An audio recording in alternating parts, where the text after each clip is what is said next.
ბატონი შალვა შავგულიძე სულ მაგარი ადვოკატები წამოვიყვანეთ. აი ვინც მებრძოლი ხალხია და შალვაც იცით, შალვასაც ჩემი წარმოდგენა დიდად არ სჭირდება. რა გააკეთა ბატონმა შალვამ გირგვლიანის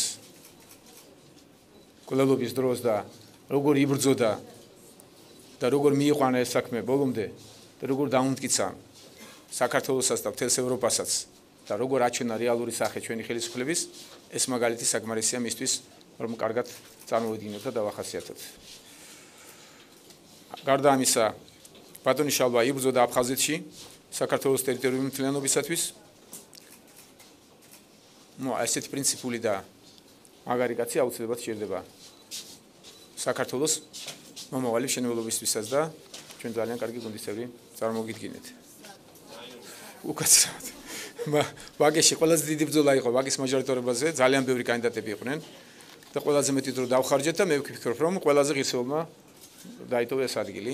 თუმცა ძალიან ბევრი სხვა ღირსეულებიც იყვნენ, მაგრამ აი ესე გადავწყვიტა გუნდმა და საბოლოო ჯამში ბატონი შალვა წარმოგიდგენთ ვაგის მაჟორიტარობის კანდიდატს.